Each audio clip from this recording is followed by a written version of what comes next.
وہ جو بدر سے باٹا پور تک اور دجلہ و فرات سے BRB تک کامیابیوں، کامرانیوں اور رب کی نصرتوں کے امین ہیں۔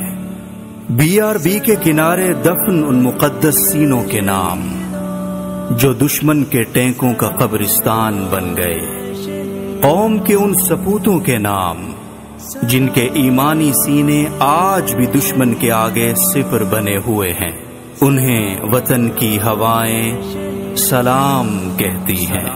بسم اللہ الرحمن الرحیم، السلام علیکم ورحمۃ اللہ وبرکاتہ۔ اور ایک بڑا زبردست شعر ہے جس سے آغاز کروں گا آج کے اس ویلاگ کا، اور وہ شعر یہ ہے کہ ہمارا خون بھی شامل ہے تزئین گلستاں میں، ہمیں بھی یاد کر لینا چمن میں جب بہار آئے۔ وطن عزیز پاکستان الحمدللہ اللہ کا ایک گراں قدر تحفہ ہے ہم پاکستان باسیوں کے لیے، اور بلکہ پوری امت مسلمہ کے لیے۔ اس کی جو کریشن کی سٹوری ہے وہ تو الگ ہے ہی، اور اس کا ہم پہلے ذکر کر چکے ہیں، اگست گزر چکا ہے۔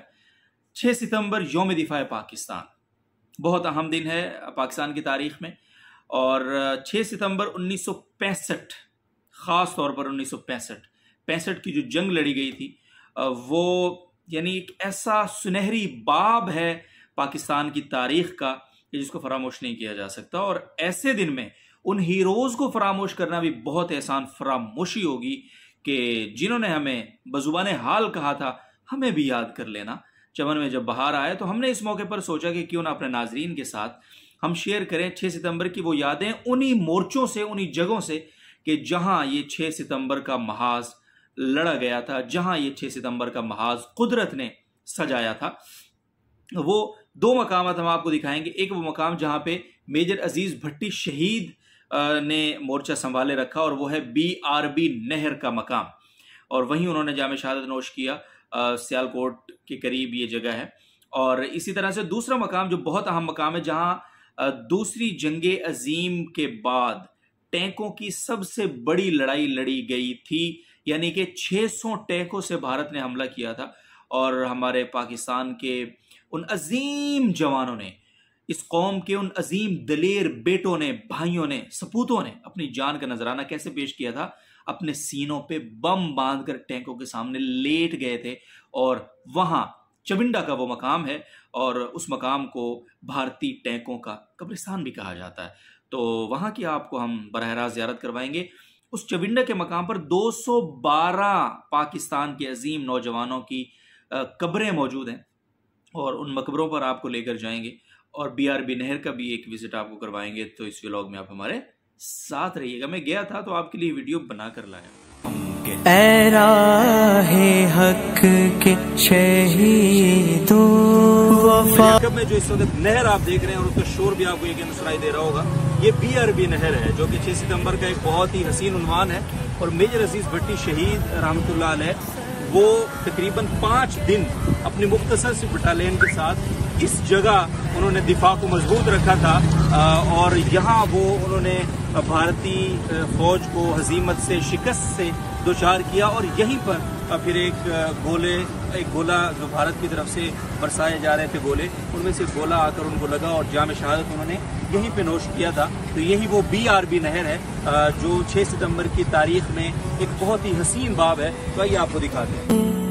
بچا لیا ہے یتیمی سے کتنے پھولوں کو، سہاگ کتنی بہاروں کے رکھ لیے تم نے۔ جی ناظرین، آپ دیکھ رہے ہیں یہ نہر، یہ BRB نہر ہے۔ ابھی وہ نیا پل بن چکا ہے وہاں، لیکن یہ پرانا پل ہے جس پر اس وقت ہم موجود ہیں، اور یہ وہ پرانا پل ہے جس پر اس وقت ہم موجود ہیں۔ کافی قدیم پل ہے یہ، اور پیدل کا راستہ اور موٹر سائیکلوں کا راستہ ابھی بھی یہیں سے ہے۔ اس کے بعد انشاءاللہ ہم جا رہے ہیں چونڈا کے مقام پر، جہاں پہ ٹینکوں کی سب سے بڑی لڑائی ہوئی تھی۔ سن 1965 کی جنگ عظیم جی ہوئی ہے نا، سارے اسٹیشن کے اتنے 600 ٹینک کا حملہ ہوا، تو سارے فوجی جوانوں نے مورچیاں دے وچ لکے دے ہن، سارے باقی سارے جوان اگے نکل گئے ہیں۔ ਇਹਨਾਂ ਧੋਖੇ ਦੀ ਵਜ੍ਹਾ ਨਾਲ ਨਾਰਾ ਤਕਬੀਰ ਅੱਲਾਹੁ ਅਕਬਰ ਨਾ ਪਾਕਿਸਤਾਨ ਜ਼ਿੰਦਾਬਾਦ ਦਾ ਨਾਰਾ ਮਾਰਿਆ, ਪਰ ਸਾਡੇ ਫੌਜੀਆਂ ਨੇ ਜਵਾਨਾਂ ਨੇ ਬਾਹਰ ਨਿਕਲੇ ਨੇ। ਉਹਨਾਂ ਮਹਿਸੂਸ ਕੀਤਾ ਕਿ ਸਾਡੇ ਜਵਾਨ ਆ ਗਏ ਨੇ, ਉਹ ਬਾਹਰ ਨਿਕਲੇ ਨੇ ਤੇ ਉਹਨਾਂ ਨੇ ਯੱਕ ਤੌਰ ਤੇ 600 ਟੈਂਕ ਦਾ ਹਮਲਾ ਕੀਤਾ ਤੇ ਸਾਡੇ ਫੌਜੀ ਜਵਾਨ ਬੰਬ ਬੰਨ ਕੇ ਤੇ ਟੈਂਕਾਂ ਦੇ ਥੱਲੇ ਵੜ ਗਏ ਨੇ ਤੇ ਤਬਾਹ ਕਰ ਦਿੱਤੇ ਨੇ ਟੈਂਕ, ਕੁਝ ਇਹਨਾਂ ਦੇ ਆਪਸ ਵਿੱਚ ਵੱਜ ਕੇ ਬਰਬਾਦੀ ਹੋ ਗਈ। ਉਹ ਟਿੱਕਾ ਖਾਨ ਵਾਲਾ ਜਿਹੜਾ ਨੇ ਉਹ ਜਨਰਲ ਟਿੱਕੇ ਖਾਨ ਜੀ ਨੇ ਆਖਿਆ ਕਿ ਮੈਂ ਆਪ ਹੀ ਇਹਨਾਂ ਨੂੰ ਡੱਕਾ ਲਾਵਾਂਗਾ ਤੇ ਬੰਬ ਬੰਨਣਾ। ਹਾਂਜੀ, ਮੈਂ ਬੰਬ ਬੰਨ ਕੇ ਆਪ ਹੀ ਅੱਗੇ ਹੋਣ ਲੱਗਾ। ਫੌਜੀਆਂ ਜਵਾਨਾਂ ਨੇ ਆਖਿਆ ਸੀ ਨਹੀਂ, ਤੁਸੀਂ ਤਾਂ ਸਾਰੀ ਕਮਾਨ ਸੰਭਾਲੀ ਹੈ ਤੇ ਅਸੀਂ ਤੁਹਾਡੇ